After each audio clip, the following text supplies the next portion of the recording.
Assalamualaikum warahmatullahi wabarakatuh. Salam sehat untuk keluarga sejahtera. Jadi kali ini kita akan membahas tentang alat kontrasepsi yang kedua, yaitu alat kontrasepsi non MKJP. Untuk pembahasan selanjutnya sebelumnya saya sudah membahas tentang alat kontrasepsi yang MKJP. Jadi sekarang kita mulai pembahasannya untuk alat kontrasepsi yang non MKJP. Jadi non MKJP itu apa sih Bu Nindi? Jadi gitu ya. Non MKJP itu adalah alat kontrasepsi dengan efektivitas dan tingkat kelangsungan pemakaiannya itu rendah, serta angka terjadinya kegagalan yang tinggi. Itu adalah pengertian dari kontrasepsi non MKJP gitu ya. Jadi kontrasepsi ini entah itu yang MKJP dan non MKJP itu pasti ada kelebihan dan kekurangannya. Semua alat kontrasepsi atau semua alat KB pasti ada kekurangan dan kelebihannya. Nah, untuk penjelasan selanjutnya mohon maaf ya. Ini saya membawa oret-oretan. Jadi seandainya kalau saya lupa saya bisa nengok. Jadi biar bisa menjelaskannya ini teratur atau berkelanjutan gitu ya. Jadi kita membahas tentang apa alat-alat kontrasepsi yang non MKJP ini. Jadi alat-alatnya itu ada 3 macam. Yang pertama itu adalah kondom, yang kedua itu adalah pil, yang ketiga adalah suntik 1, 2 atau 3 bulan gitu ya. Jadi kita membahas tentang kondom dulu. Jadi kondom itu adalah alat kontrasepsi yang berbahan karet lateks yang digunakan atau yang dipakaikan pada alat kelamin pria atau wanita.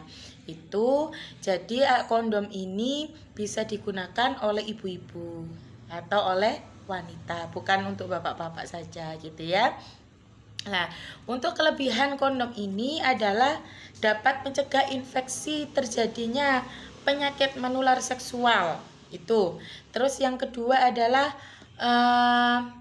digunakannya itu mudah gitu ya. Terus juga bisa dibeli di apotek-apotek, di supermarket terdekat itu biasanya juga ada. Nah, itu untuk kelebihannya. Terus habis itu untuk kekurangannya, kondom ini hanya dapat dipakai cuman satu kali pemakaian. Jadi setelah dipakai terus dibuang, jadi tidak boleh ya. Habis dipakai dicuci terus dipakai lagi itu tidak boleh gitu ya.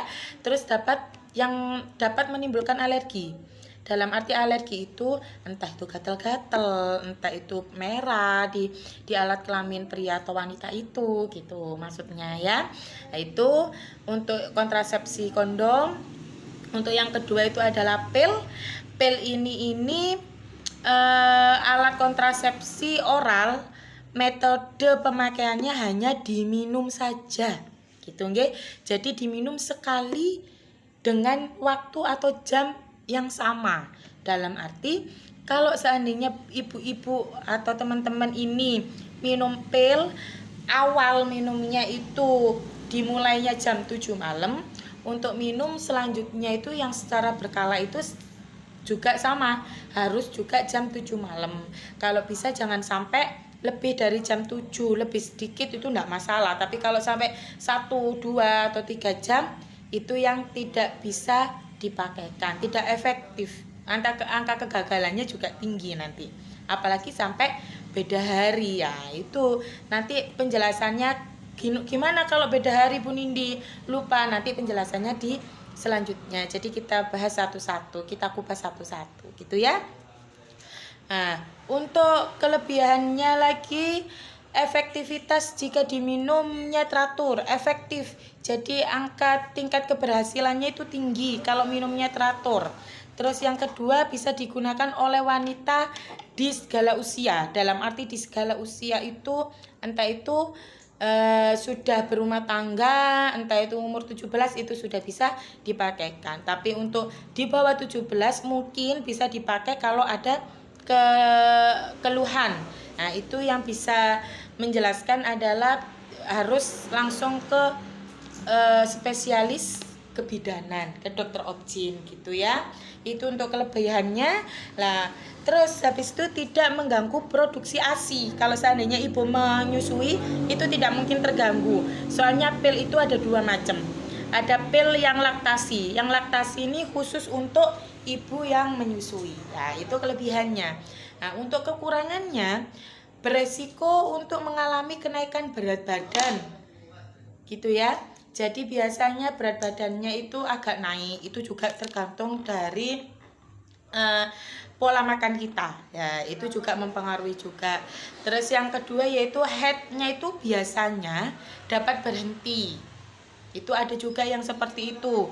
Terus kemungkinan terjadi bercak atau pendarahan atau keluar darah itu apabila ibu atau teman-teman itu terlambat untuk minum pil itu tadi. Nah, itu untuk kekurangannya. Nah, untuk alat kontrasepsi yang non MKJP yang terakhir yaitu suntik yang 1, 2 atau 3 bulan ini adalah alat kontrasepsi yang digunakan dengan cara menyuntikkan hormon ke dalam tubuh kita, ke dalam tubuh wanita dengan suntikan KB yang biasanya ada yang 1, 2 atau 3 bulan sekali. Nah gitu ya. Jadi itu penjelasannya untuk suntikan. Nah untuk kelebihannya, apa sih kelebihannya untuk suntik KB itu Bu? Nah, kelebihannya itu aman digunakan untuk ibu yang menyusui gitu ya. Jadi ada suntik KB yang khusus untuk ibu menyusui, itu biasanya memang digunakan suntik KB yang 3 bulan. Nah, nanti ada penjelasannya gitu ya. Nah, terus habis itu tidak mengganggu saat hubungan suami istri atau hubungan intim, itu tidak mengganggu sama sekali. Itu kelebihannya. Nah, untuk kekurangannya adalah berisiko mengalami kenaikan berat badan sama seperti pil. Nah, jadi semua itu juga tergantung dengan pola makan sehari-hari kita gitu ya. Terus siklus menstruasinya juga biasanya teratur. Ada yang suntik, ada yang enggak men sama sekali, ada yang men sama sekali. Ya, itu yang bukan men sama sekali, men setiap bulan itu juga ada. Apalagi ada yang men tidak men selama penyuntikan itu berlangsung, itu juga ada. Gitu ya. Terus habis itu pemulihan kesuburannya itu yang agak lambat daripada alat kontrasepsi apapun.